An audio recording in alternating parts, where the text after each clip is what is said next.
So you've probably seen Alex Hormozi's video where he explains how you can become a millionaire in 2024. Now this video is excellent, it's got loads of helpful information, but for me, there was something missing. And that is a step-by-step guide on how you can take this information and turn it into an actionable plan. A plan that you can follow to create your dream business next year. So I decided to make one. What I created is a workbook that takes you through the 3 essential components of launching your business, as defined by Alex himself. The components are, number 1, finding your hungry crowd, aka the market. Number 2, defining your offer. And number 3, defining your marketing strategy. Then we combine these into a 12-month plan so that you know what you need to do for each month of 2024. And as I said, the plan is based on his initial lessons, but I've added some frameworks that I found useful in my past 10 years of owning and working in startups. These extra bits don't go against anything as an initial video. They just add some more structure to make each point easier to understand and to help filter down your ideas into one perfect strategy. Now, this template is available to you completely for free. To use it, I'd suggest first watching this video in full as each section builds upon itself. That way you won't need to keep going back and changing your answers. Okay, let's get started. This workbook is quite long, so in this video we're just going to focus on the first section, which is finding your market. I'll then release a template and video for each section over the next couple of weeks. By the end of this section, you'll have gone through your market ideas, tested them to make sure they're viable, and defined your user avatar. So the first step is just to get down all of your ideas. You're going to brainstorm each idea you have for a market. Each market needs to be something that you know about and is open to an offer. So I'm going to use myself as an example. I could work with aspiring business owners, as I've done that before, and I've also been one myself a few times. I could also work with creators looking to monetize their audience, as I've been doing that for the past few years. And finally, I could work with aspiring developers looking to get their first coding job, as I've been coding for about 12 years now. Add as many of these as possible, ideally at least 4 or 5. Then we'll do the initial test that Alex recommends for each of them. So firstly, does this market have a pain? Do they need a solution? For each of mine, I would say yes. New business owners often don't know where to start. And I know from experience that creators often struggle to monetize their audience. And I'm also constantly being asked how to start coding. Next, we need to look to see if they have purchasing power. Do they have the means to buy the solution that you're going to offer? All of my potential markets are old enough to have some level of income, so I'm happy they're all positive. The main markets that might struggle here is if you're targeting poorer countries or kids who haven't got their own income yet. Okay, so now for our third check. Is the market targetable? All of my markets have internet access, so I'm happy that this is a yes. If you're trying to target a market that often doesn't have internet access, that might be a problem. And finally, is the market growing? More people than ever are becoming freelancers or having side hustles, so that's a yes. The creator economy is also still growing year on year, so that's a yes. And finally, demand for development jobs is still increasing, so that's a yes. And if you don't know the answer to these, do a quick search to try and find some market research online. There are usually very good free reports on overall market growth. Right, so now we have some ideas for our market. Let's move on to the next stage, testing them. The goal for this section is to ask ourselves questions about each market so that we can filter down our options. And to do this, we're going to take some learnings from a leading book on creating habit-forming products called Hooked. This is called the Manipulation Matrix. Its purpose is to help you to define your role in creating an offer or product. And understanding your role is important. It could be the difference between making a life-changing offer or just missing the mark. You use it by asking yourself 3 questions. Number 1, are you in the target market? If you are, would you use a product or offer that solved that pain point? Or if it's an education offer, would you have used it a few years ago? And number 3, does solving the pain point improve the user's life? Next, we look at our answers from 2 and 3 to determine our role using this table. If you answered yes to both, you're a facilitator, which is where you ideally want to be. It's much easier to create a great product when you're a facilitator because you can test it on yourself. If you don't want it or don't find it helpful, neither will the rest of your market. The next best option is peddler, who believes the product will improve a user's life but doesn't use it themselves. It is theoretically possible to create a great product in this category, but it's much harder as you can't test it on yourself. If you find yourself in this category, ask yourself what you can do to change the market to bring yourself into it and become a facilitator. Finally, we have entertainers and dealers. You don't want to be an entertainer as it's a hard business to sustain. You have to constantly reinvent your offers to keep your users interested. This means you don't get the compounding returns that you do in the other categories. And if you don't want to be an entertainer, you definitely don't want to be a dealer, as this is the worst of being both a peddler and an entertainer. And if you find yourself in either of these categories, you can just strike off that market. So continuing the example, let's go through my markets. I am in the market as an aspiring business owner, and I would use a solution that makes it easier to launch a business. It would also improve my life, so I'm a facilitator for this one. But I wouldn't use a product that helps me to monetize my audience, as it's just not big enough yet, so I'm a peddler for this one. And I am a developer, and when I was younger, I would have used a product to help me to get a job, and it would have improved my life, so I'm a facilitator for this one. Do this for all of your markets. Ideally, I'd only consider markets where you're a facilitator for your first business. It's just so much easier to do well. And if you don't have any that you're a facilitator for, a peddler is okay. So as a little aside, what do you do if you've got multiple markets that you're a facilitator for? Well, I think you can prioritize these by asking yourself 2 questions. Number 1, which are you most excited and passionate about? Being an entrepreneur has many lows to go along with the highs, and being passionate will keep you going through those low points. And number 2, which are you closest to in terms of market? To explain this, let me use my 2 facilitator examples. I'm currently someone making a business, so I'm exactly the market for this one. I was looking for a developer job once, but a long time ago, so I'm less close to this one. That means I'm more likely to make a better product for entrepreneurs than for developers, $50, so that's the one I'm going with. Okay, so now that we've picked a market, let's move on to the final stage, creating a user avatar. So firstly, what is an avatar and why is it important? Well, you're going to refer back to this every time you produce a marketing or even update your offer. You ask yourself if the offer or marketing material would appeal to that avatar, and if not, you change it. And this doesn't mean that no one else is going to buy your offer. When you've got limited resources as a founder, it makes sense to keep your target market tight. There are plenty of people in the world that will fit your avatar exactly to make your first million. So the first step of making your avatar is to ask some basic questions about their profile. So we're going to go through this list and answer each one. Be as specific as possible when answering these questions, as they're going to help you clarify your marketing for the whole of next year. So for age, I'm looking for people out of school who are looking to start their first business. So I'd say 21 to 28. They're going to be predominantly male. They'll probably have a good income for this stage of their career, so I'd say $30,000 to $55,000. They're probably not married and they won't have any kids. The habits would include learning about business and productivity. They'd be regular exercisers and prioritize their health as someone that's looking to be successful. Their hobbies will include creative pursuits on their computer, like coding or designing. They'd be heavy social media users and would probably go to the gym. You see, this is really easy when you're a facilitator because I'm just describing myself from a few years ago. Once you've done this for your market, it's time to get into more detailed questions. So this first section is about their goals. This is useful as all of your marketing and offers are going to speak to these goals and beliefs. So continuing with my example, what do they value more than anything else? Other than the obvious family answer, I'd say being successful and having freedom. Their primary belief will be that they're meant to be a successful entrepreneur, and they believe that they're capable of learning the skills required to achieve their high aspirations. And their primary goal is to own a business and ultimately make a lot of money.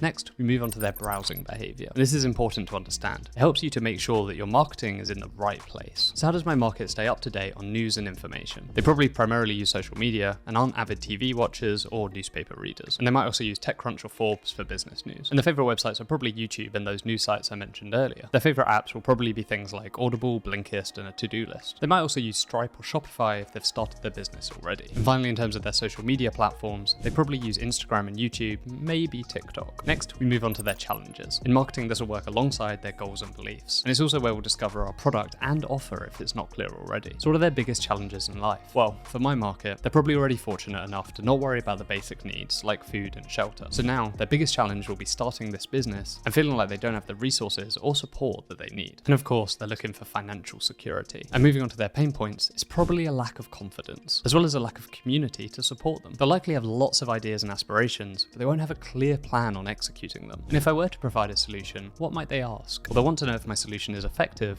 and if they'll get a return on investment. After all, they're money conscious and they're aspiring business owners. So I expect most of my questions will be financial and business centric rather than emotionally driven. And finally, financial questions. What objections might they have? Well, firstly, they could doubt its likelihood of success, or they could feel like it's too much work when they already feel overwhelmed. And finally, what's their monthly budget? I'd say their monthly disposable income is probably in the region of $500 to $1,500. And there we have it, our user avatar. And now that we've identified our market and our target user, the next step is to define our offer, which we'll do in the next video. In the meantime, click the link in the description to download the template and give this a go yourself. And if you found this useful, please subscribe because I'll be releasing the next video and the next template next week. Thanks so much for watching. Have a great day.